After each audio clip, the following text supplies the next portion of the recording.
Hello, everybody, and welcome to this episode of the Logisense podcast. And today we have Nakul here from Fin joining us to talk a little bit about their pricing, their products. So, Nakul, maybe you give a little bit of introduction to yourself and Fin. What's Fin all about? Yeah. Thank you so much, Tim, for having me on this call. I really appreciate you. I know there was a lot of back and forth for us to get on this call, but really appreciate your patience. Just to talk about myself, Nakul here. I work as a pricing product manager within Fin. It's been an interesting journey for me. I worked previously for Microsoft, again in the product domain. Then I literally did a switch like 5 years back to a startup, YC startup back in India, where I handled most of their pricing related product management.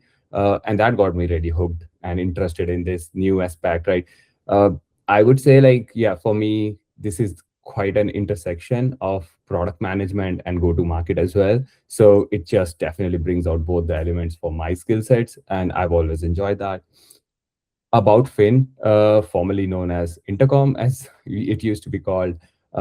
It's an AI customer agent, company, which basically started off from a help desk, and then gradually, I think the founders have been really, really transformative in the journey since, let's say November 2022 when ChatGPT was launched, and ever since then, they have been very much embedded in AI. The company completely runs on AI itself. It's fueled by AI, and that's where, I think, the change from Intercom to Fin also is just a resemblance on of that future. And yeah, it's now mostly about having the best AI customer agent that handles customers' problems for them end to end. Wonderful. So, are there specific problems that Fin is looking to address in the market from its position? So Fin in general, from its position, is basically given the fact we have help desk which provides support to human agents, which was designed around human agents and their workings. But at the same time, we do have the AI agent as well. So it's very specifically positioned as an integrated suite of product, which can help you basically utilize AI for most of your resolutions. But at the same time, we know that we do resolve and 70% of your resolution, but there is still a 30% bunch that is remaining behind. And with help desk, we are able to make sure your humans are not out of the loop. They understand how the whole interaction beforehand has played out, and then they can come in and they can support itself as well. And that's where I definitely feel uh, Fin is very, very well placed, given its understanding of the whole ecosystem and also the AI capabilities that we have at this point of time, which makes it one of the most unique value propositions. Yeah, and it sounds like quite a transformation over the last couple of years with the business and in direction and where it's heading. And I'm curious, you say you've got kind of both the product and the pricing, the go-to-market, kind of all in one in what you're looking at there. And then I'm curious how you were approaching this change, right? This transformation to here, and how are you going to price this as kind of this new offering, this new solution, this change in business, and how do you approach looking at pricing for the product? No, I mean, it's so transformative, right? It's such a transformative journey for this, for any SaaS company, right? Any SaaS company to pivot, it's been transformative, and it's not something which has been easy as well, right? We've seen how other people have, other companies who very strong hold on the market, very good understanding of their customer base, haven't been able to pivot strongly towards an AI first future, right? Whereas if I look at Fin, I think from the moment that I joined this company, I have seen that it's so AI first and AI driven that I don't think there was ever a holdback ever in the minds of the founders or anyone that they had any thinking about protecting their existing customer. Yes, they cared about their customer, but they knew their customer would be way more appreciative and way more happier if it is an AI first world, right? So that's number one. And the second part of your question, which is way more interesting to me personally, is like, yes, how do you manage all of that, right? It is a stark shift, right? We're not selling seats anymore. Like we were mostly selling seats at one point of time. It's a very stable business. I think my job like 3 years back was mostly packaging and ensuring like whenever we do a repackage, we engage with go to market, explain then the value proposition behind the repackaging and the price point, and ensure that, okay, new features, whatever are coming in, they will either go into the A bucket, B bucket, and C bucket, right? Like that's all we used to think about, like mostly packaging decisions. I think the greatest evolution that has come around is just the number of changes that are happening, right? Fin is our AI agent, which supports our customers resolve their customer queries. But that's just one AI product that we have. We have like three more AI products that we are building at the same point of time, and all of them have slightly different value proposition, right? But in general, talking about Fin itself, yes, when we were thinking about like how do we price Fin, it was really like seats was definitely not the way to go about it, right? We knew that like if AI is going to increase its overall number, or it's going to resolve automatically, we know that eventual future will be you not require as many human support agents. So seats is definitely not something that we wanted to go with. And also like it doesn't it will again become a value, like lack of value being there will become a questionable thing. We wanted really to make sure like whatever we price on was very value driven. And at that point of time it was very beginning of the AI wave as well, so people were not as confident to basically pay for an AI which may or may not work, right? And that's where we feel like a value-based pricing, and we thought like outcome-based pricing would be the future. And we envisioned that, and we went with, if Fin resolves your customer's problem, then only we charge for it, which makes it like easy for a customer to experiment. And that's been testament to us as well, right? Like we have been able to now reach around 70% resolution rate and have 7,000 plus customers using Fin at this point of time.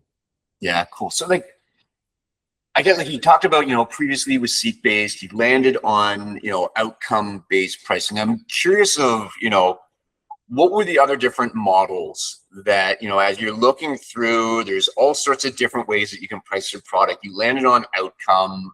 What was the debate around some of the different pricing models and why you ended up landing on outcome when going through them? I mean, that's a fair question, honestly. And I would say like it wasn't like clear to us back then, right? Like I'm talking like 3 years ago, nobody was doing this, right? We had no precedence, right? I think before that it was easy to understand what your competitor was doing. It was easy to understand what the benchmark companies were doing in the space, right? But there is no benchmark anymore. Like 2022, like the moment ChatGPT came in, it just pivoted every playbook out, and you had to define your own playbook. And I think we've been defining our own playbook. What I would definitely say is like we really thought about like, let's say, conversation based pricing as one of those things that we could think of, which is more like a usage based model. I would say we did think about like per seat model, as I already told you.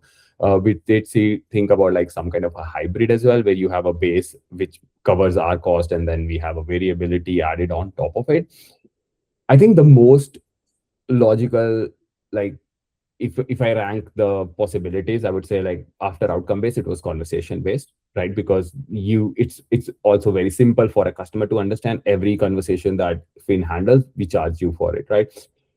But like the biggest problem there is like it's just basically we charge you for our failure, right? If Fin is not able to help your customer resolve their query, and Tim, who is using Fin for his website, and Fin is just talking to the customer endlessly and not able to resolve it, I mean, we're still charging Tim for it, right? Like, and and we didn't think that was the right thing to do. We were really confident about our product. We were really confident that we will keep investing on our product. We will keep improving our product. And hence we just thought like, the best way and the most customer obsessed way would be to go with like a outcome based pricing and not go with per conversation pricing. Yeah, and I guess like one of the key challenges that we see out there for, outcome-based pricing is just what is the definition of the outcome, right? Like, and I think that's always a challenge, because you're trying to get that direct, I'm paying this money for this value. Well, what is that value? What is that outcome? How can I be assured that outcome happened, right? Like, I think there's a level of trust between the vendor and the customer there on what those outcomes were. And I'm curious on how you guys define outcome to be able to kind of get past those barriers. No, again, like that, like it's such a logical chain of events, right? Like as a customer, you also know this, right? Like I can say any loaded word here, which can mean outcomes, but like, does it really mean anything at the end of the day, right? So honestly, like, yes, it is tough to say that anything is like 100% accurate, even with AI, right? It's a non-deterministic in its nature itself, right? But what we can definitely think about is like, we charge for only those conversations where the customer either says that it helped them, right? They mark it like that helps me, or they mark it in certain way, or they leave without asking for a human. Like if they say like, oh, I want to talk to a human, and then we basically hand over to a human, we won't charge for that conversation. And if customer says like, if the customer just leaves after the conversation, and like maybe they come back next day and restart the conversation, right? We don't charge again for any of those resolution, right? We believe that a customer conversation is only charged once, right? Even if it means that you ask 10 questions. So there is that, right? In a single query, you can ask 10 questions as a customer, and we will still charge you one time. The other thing that we end up doing, apart from the definitions, which is basically, again, like easy to say and like difficult to audit, but like we end up having dashboards, and we end up having user monitoring that can help you give complete transparency over the these are the conversations where the customer had marked like they you help, like, which we call them as hard resolutions, which is basically yes, customer said it. And then we have something called as a soft or an assumed resolution, which is basically where the customer queried, they got the answer, they didn't say that help, but like they left the conversation and never came back to the conversation in that video, right? We provide the complete capability for a customer to audit their answers, and we move from there. Well, that's actually really interesting, right? Like being able to say, no, look, here you can audit and you can take a look at what we've done through here. So it gives that level of trust. Like we've seen those same sort of things with customers. A lot of our customers are in the telecom world, and their customers want to see, oh, here's all the things that I made, and I can verify that I did those, and it helps build that trust with the customer. And I guess what kind of follow up on that, right, is there's all sorts of different customers out there, large enterprises, small startups, different areas that you're selling into. And I'm just curious on, have you augmented your strategy going into different markets, different sizes of businesses, demographics? I'm curious on if it's a one size fits all, or how you've maybe varied that to tackle different needs. Yeah, I mean, as a product manager, like, or a pricing PM, like it would have made my life so easy if we had like just one thing to sell and like one way of selling it, right? Like that would be, I think that would be utopia for me, you know.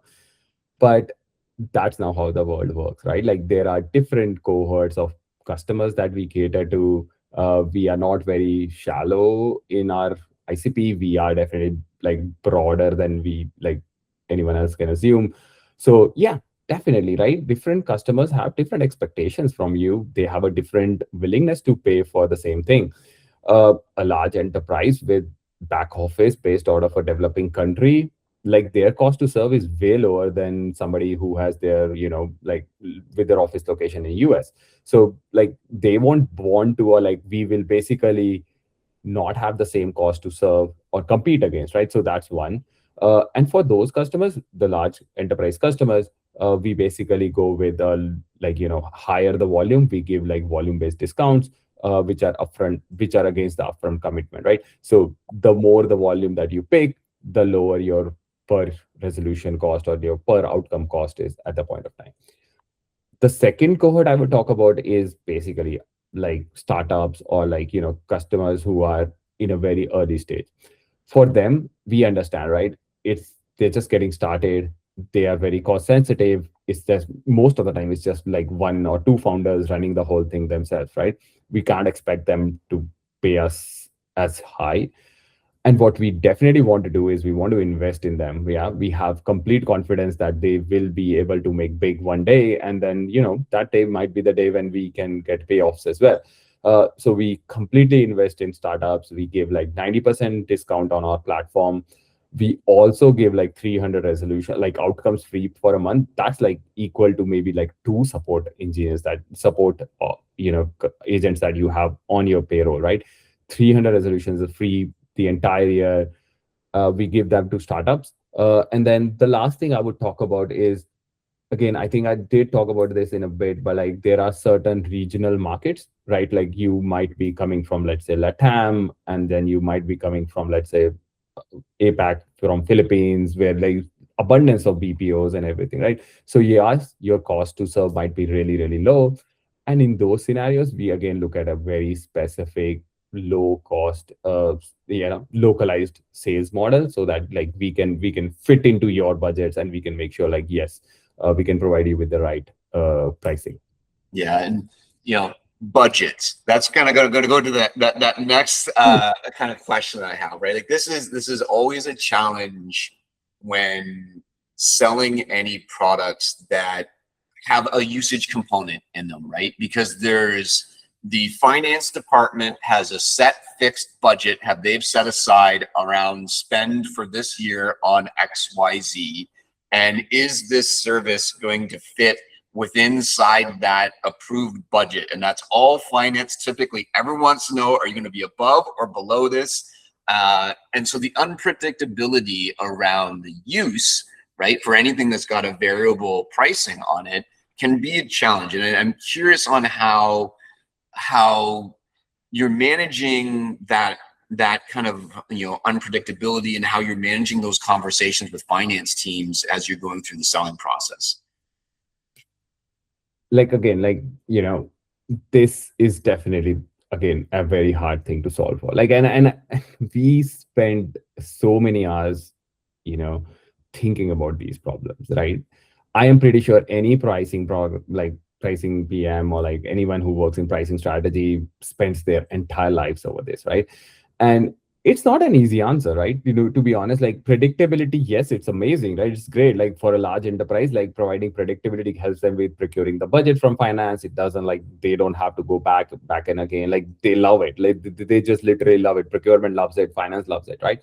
But at the same time, it does do one problem to you, right? Which is basically it's always a tension with fairness as well, right?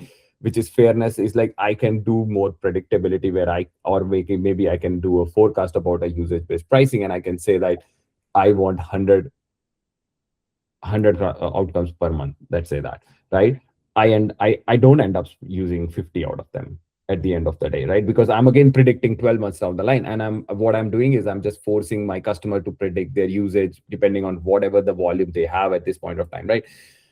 For 12 months down the line. And this is a changing world altogether, right? So again, they might want, from a fairness point of view, to be judged for that particular period and not judged for the entire 12 months, right? So there's a tension there.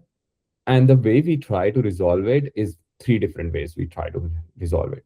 One, we allow our customers to roll over from their monthly commitment to an annual commitment, right? You don't need to basically be hard bound to pay us 100 for every month. We're saying like, yeah, maybe it's Christmas, maybe it's New Year's time, maybe it is Easter, anything. And maybe that's the time when you have seasonality and you will use maybe 200 resolutions at the outcomes at that point of time, right? Maybe there are lean periods in your business where you won't use them, right? What we give you is the fact that you can roll over all your resolutions for the 12-month period, and you can draw down on them based on what you do. Let's say we do that, even then, like 9 months down the line, you've exhausted all your budget, and like, yeah, that's not perfect situation from a finance point of view, but again, we want to be fair as well. That's where the second tension comes in. We still want to be fair with you. And how do we manage that? We still give you your overage, right? Overage as in like once you're done with your spend for, let's say you accounted for 1,200 outcomes for a year. You spend all of that in 9 months, right?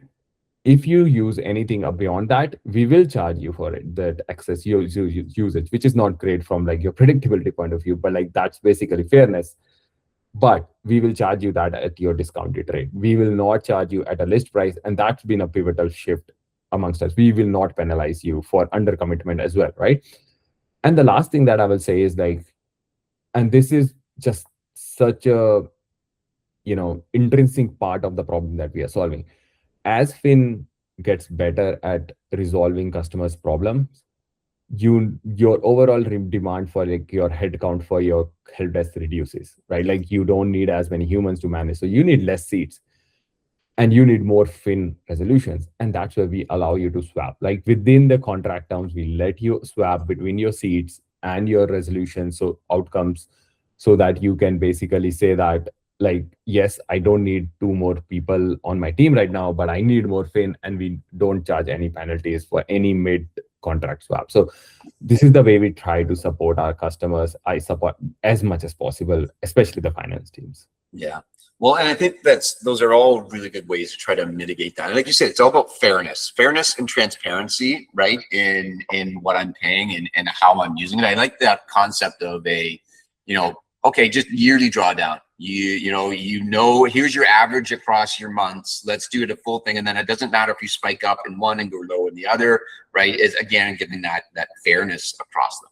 And, it's interesting, right? Because pricing is yet another tool in the kit when it comes to how do I compete, right? Because there's product differentiation, I might have a unique capability that I have that my competitors don't, but then there's also, when it's getting to deal desk and you are talking to your customers and they've got 2 or 3 vendors in the pipe that they're looking at, pricing is, one of those things that helps you in that competition. And I'm curious how you've been looking at pricing and how it matches up against your competition, how you've been leveraging it as part of your differentiation.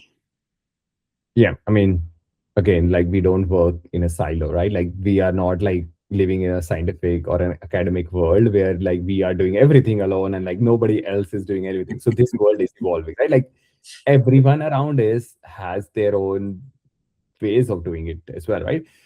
Like some, what we definitely believe in is few things, right? We believe our product is the best, and we have shown that consistently. G2 ranked us as the #1 AI agent for customer support. We have close to 7,000 customers already in like 2 years of starting this business. And the last thing I would say is like we have Anthropic as one of our major logos as well. Like we had Lovable as well. And you can see, right, like there are a lot of these AI frontier labs that trust us with these specific problem solving. And the reason why they trust us is first that there is no doubt that we have the best product. But maybe at times, having the best product doesn't win it, right? Like because there is business to be run by everyone, right? Even if I have the best product, I can't be charging twice as much as my next door neighbor, right? For that, I would say like most of our competitors, like till recently, have been just charging on conversations, right? Like they still use like this usage-based pricing where they charge us via conversations. And that's regardless of what happens with the customer, right? Like but for us, we are very customer obsessed. We believe in your success. We know like we want to make sure like you are successful, and we only charge you when you are successful, right? And we believe in ourselves that our product is the best and we will get it. So we definitely know, and this is where we kind of win on the pricing front as well, is because we are more fair to our customers as well, right? And that's the second thing that clicks, which helps our deal desk not to worry about a lot of those compete scenarios as well. Yeah. So AI is just an interesting world of pricing. Like it is all over the place. We see with different companies trying different things. And I'm curious, like you said, your history of where you've come from and now landing in this role and focusing specifically on AI. And I'm curious how that has kind of changed either your perspective or the way you think about things, kind of as a, pricing product manager. Well, I really can't think of what is the commonality between my role today and less like 1 year ago. I think maybe it's changed so much from the day that we would have started talking about this interview to today that I can't even relate to myself doing the same things anymore, right? I think AI has been transformational. Like that's basic, right? Like I think, and also I definitely feel like being at the right time at the right point is also important. I saw a big when I was in Microsoft. I saw a big transition from, let's say, a on-premise world to a cloud world, and I understood like how the dynamic changed. Like I mean, I was very young at that point of time to basically do any inference out of it, but like I still believed the questions that were there, like the fundamental questions, like about predictability, about fairness, about usage, about making sure like your customer gets the best adoption. I think that was the starting point of all of that, right? Before that, you were just selling software on prem, and like you had no idea whether anyone used it for like 5 years or not, which just continues to do that. And I learned a lot from my Microsoft experience of transition from like this on prem to the cloud world, right? Sounds like age is back, right? Like that's one thing. But like I think the fundamentals are still same. It is just same predictability. You need to solve for predictability. You need to solve. You still need to make sure you are fair to your customer. You are customer obsessed. You are still need to believe that you are providing the right transparency. So these are fundamentals. What has changed a lot? I mean, the way we do research right now, right? The willingness to pay surveys that we do, the research outputs, the fast, like the speed of them is like insane. Like we just get so much insights in a week now that I remember like when I was doing this same thing like 2 years ago, it took us like a month to get there, right? You talk to a customer, you have the transcript, you just run it through AI, you get so many insights out of it. You're not like looking or scribbling through your notebooks, right? I don't remember myself scribbling through my notebooks anymore, right? Which is amazing, right? It does compress your analysis phase so much. The other thing that I would say is like the costs are real now.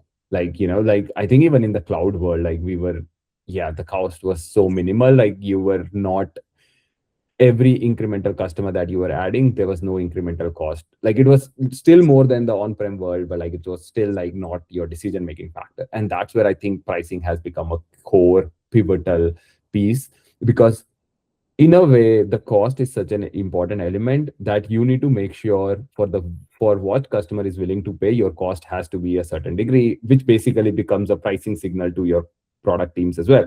Your product team's architecture now cannot be built on top of the most expensive thing, because they now need to think about all the cost repercussions, right? I think that's again a big shift that I've seen. And I think the third thing which I'm really proud about is fact, like we were able to be the first in the market with outcome-based pricing. We knew that we trusted our models. We knew that the cost of overall AI will go down. We knew that we will improve our overall experience as well.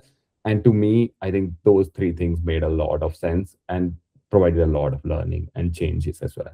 Yeah, and like you mentioned, like from on-prem to SaaS to now AI, right? Like it's interesting. We see waves, right? Things get expensive, and then it goes into being cheap, right? And I think we're in that up expensive world from the AI side of things right now until it gets down into that cheap, down in there. And so the challenge is the pricing on that upward slope, right? Versus the downward slope from the SaaS side of things. And I think that's probably got to be a really interesting shift from Intercom moving to Fin, of being on that downward slope of SaaS from an infrastructure and cost perspective, and thinking about that from pricing, to now being on the upward slope of the AI pricing. And I'm just curious, right? Like what was like the mental shift that the whole company had to really get behind? You talked a little bit about cost, but I'm curious on like what was that mental shift? What does it mean for pricing, and how they had to really rethink their margin profiles and all of those different sorts of things? I think it's everything. Like it's such a fundamental question, and it's such a fundamental evolution as well. And I think you nailed it, right? Like it's a tough, right? Like you go up and you go down from a cost point of view. And at one point of time, it didn't matter like whatever your cost was, like that was the last thing you ever thought about. You only thought about the customer's willingness to pay, and you were like, yeah, I'm value based. I know my customer is willing to pay $10 for this, or like $20 for this, and I will charge for that.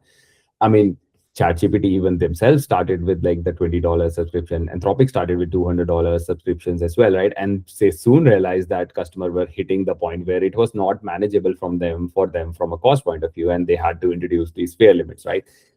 And that's a big tell to me. That's a big tell, right? I mean, if those people who are foundational, large language model companies, they don't understand the usage patterns and they don't understand the cost structures as well, and they are not able to predict all of that, I think everyone else is just playing catch up as well, right? Like even if I would say like the other way, but everyone is kind of playing catch up. Like we don't know, we didn't think AI would be where it is right now 2 years back, like, or 1 year back, right? Like the large adoption that is there.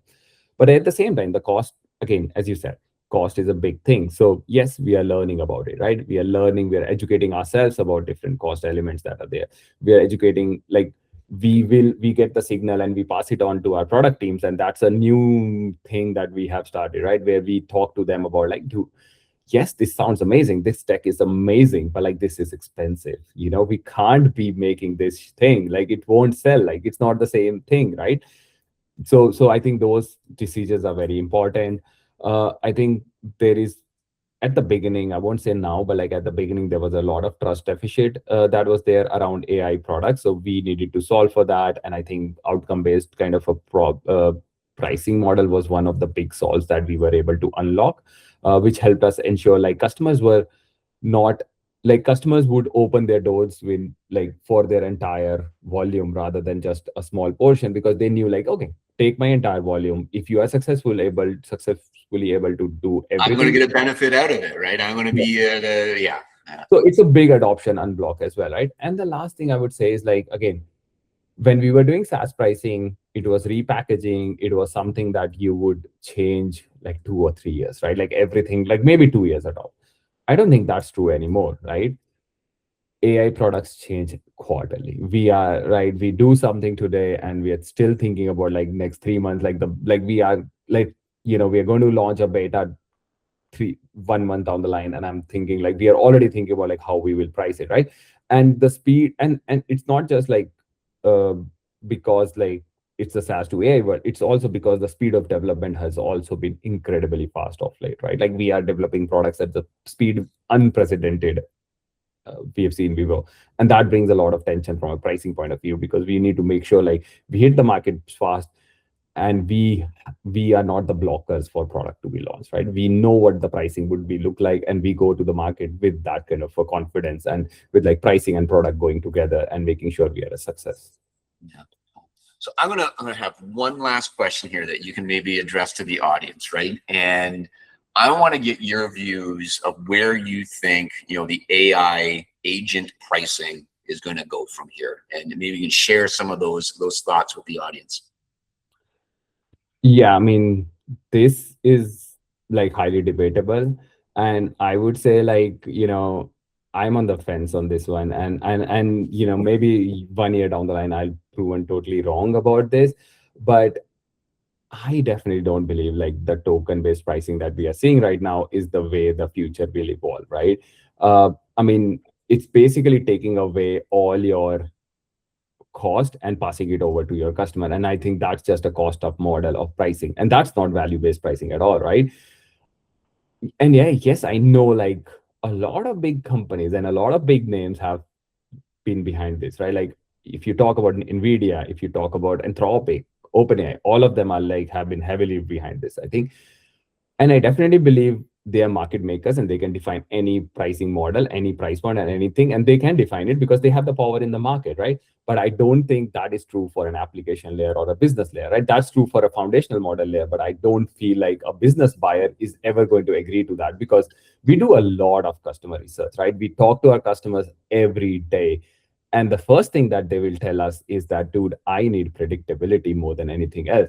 And if I tell a business buyer about tokens, that would be the last they would have ever heard from, like I will ever hear from them, because they'll be like, what is that crap, right? Like, because for them, that makes no sense at all. And to me, I think at least in the business layer, outside of the foundational models, I don't really see anywhere we will be able to use token-based pricing eventually. And I think maybe the prices come down so much that we don't have to even worry about all of that at all. And we will be value-based pricing over and above. We might land up in a future where, we might use AI to help us even answer some of like whether the customer's problems were really resolved. Right now, it's on the customer to say yes, or the customer just moves out, which does leave at times like, customer may not have had the right answer and they still like got frustrated and moved out. And we get those questions all the time. So maybe AI becomes so good at all of this that we eventually land in a place where AI can actually verify whether the customer was satisfied or not. In a way, we have something like a CX score internally, which basically judges the whole interaction, and AI basically gives a score on like, oh, this conversation was like a 3 on 5 or like a 4 on 5, right? We have those things, but we don't use that from a pricing point of view at this point of time. But over a period of time, if we feel confident that it is fair for our customers, we might definitely want to do that.